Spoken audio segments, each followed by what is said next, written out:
Ok.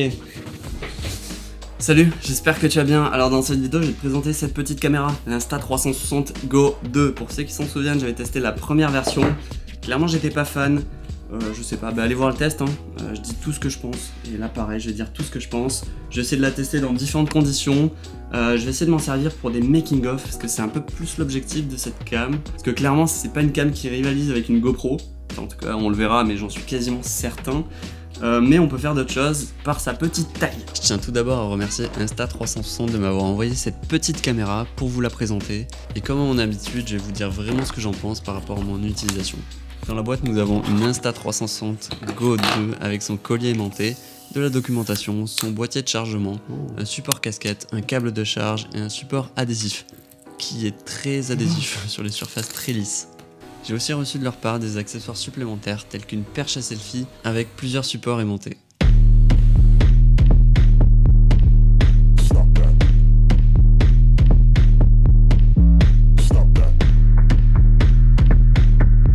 Bon, j'ai la petite caméra dans la main avec son boîtier, une lumière un peu dégueu, hein.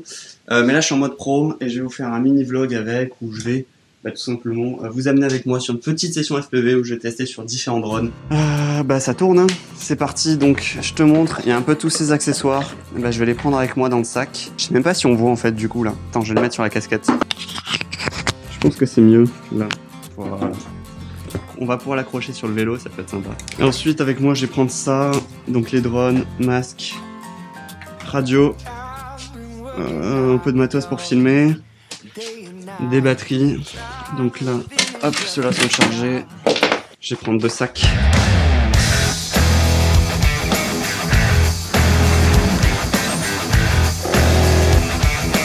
Voilà, je suis sur le vélo, il y a un peu de vent du coup. Alors ce que je fais quand je n'utilise pas la caméra, je la remets dans son boîtier, comme ça elle peut se charger. On va direction là-bas. De toute façon je vais te mettre sur ma tête juste après. Et voilà, comme ça on va tester ça sur les drones, sur le 5 pouces, on va faire un peu de freestyle. Et sur le 3 pouces, on va aller dans les arbres. Parce que je t'emmène sur un spot sympathique. Et je vais essayer de faire une roue arrière, un petit wheeling. J'en fais pas souvent, on va voir. C'est laborieux. Voilà, je galère. Ah, laisse tomber, wheeling c'est pas pour moi. Enfin si, mais il faudrait que je m'entraîne quoi.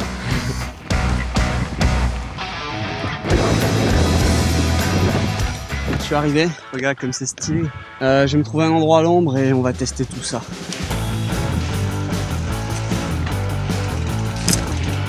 Moi, je suis un peu au milieu, s'il y a des motos qui passent, je me bougerai après au pire. Ok, est-ce que c'est bien ou pas? Bon là je les tire au max. Je pense que ça doit faire une belle vision. Non? Alors vas-y, on va courir un peu pour voir si c'est stable. People from back home so can't believe the weird turn is far. Same people never thought that boy would go this hard. People from back home so can't believe the weird turn is far. Same people never thought the boy would go this hard. Yeah, these people saying now they know, now they know. You might not respect their image, but you will respect the flow. I'm saying, ooh, don't try to tell me what the squad can't do. Bon, je sais pas si les images étaient bien, à toi de me le dire. Moi, je les ai pas vues encore en post-prod. Mais là, le petit point négatif que je vois, c'est que il me reste pas énormément de gigas encore. Tu vois, j'avais 30 gigas. Je crois que j'ai commencé la session aujourd'hui avec 25 gigas. Au total, on en a 30. J'avais déjà utilisé un peu de gigas. Bref, il m'en reste que 7, je crois, 7 gigas disponibles.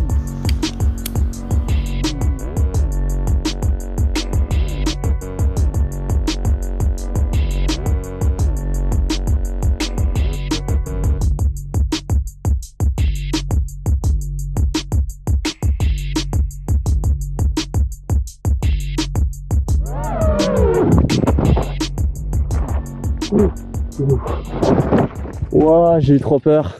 À l'atterrissage, elle est tombée. En fait, je pense pas que ce soit le meilleur support. C'est pratique, mais si tu fais du freestyle, là en faisant des flips, je me suis dit, à tout moment elle tombe et à tout moment, cette vidéo ne sort jamais parce que je la retrouverai pas. Bon, maintenant ce que je vais faire, c'est la tester avec un peu tous ces accessoires.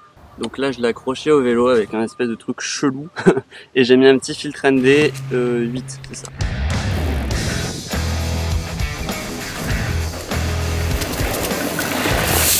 L'intérêt de cette caméra, c'est que c'est du run and gun, tu te fais pas chier, tu laisses tout d'origine, full auto. J'essaie de me connecter à mon téléphone, je vais vous montrer si ça va galère ou pas. Ok, connexion Bluetooth. Je sais pas si tu vois d'ici ce que ça fait. Ah, connecter le Wi-Fi. Impossible de télécharger l'URL. Ok, connecté. Ok. Ça met juste une demi-heure à se connecter, c'est trop chiant. Ah, alors voyons, on voit nos plans. C'est long, ça lag. Après, j'ai pas le meilleur des téléphones, mais quand même, tu vois. Ce qui est bien, c'est qu'en mode pro, on peut choisir le mode 16:9, 9/16e ou 1 par 1. Alors, je vais vous dire les retours que j'ai eu au niveau de l'application. J'ai eu un peu, parce que je vous ai demandé sur Instagram, et j'ai eu plein de réponses.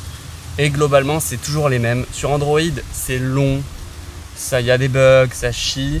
Sur les vieux iPhones, ça chie parce que c'est pas mis à jour. Et par contre, sur les nouveaux iPhones, ça marche super bien, c'est fluide.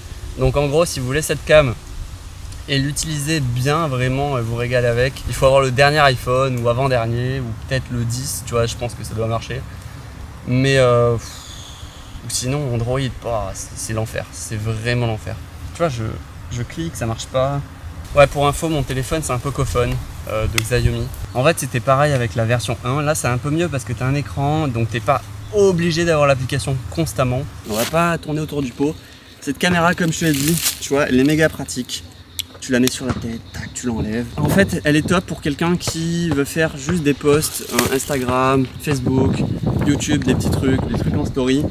C'est juste trop bien, trop pratique. Ou pour faire même des petits clips, mais à chaque fois pour les réseaux sociaux. Comme tu as vu, que ce soit avec le petit Beta 95X, c'est trop pratique. Tu la mets, tu lances, c'est tout léger, ça n'a pas de prise au vent.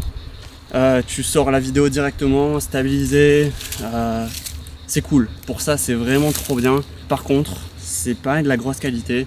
C'est pas pour du YouTube, c'est pas pour quelque chose de vraiment travailler. Du coup, est-ce qu'elle a un intérêt pour moi?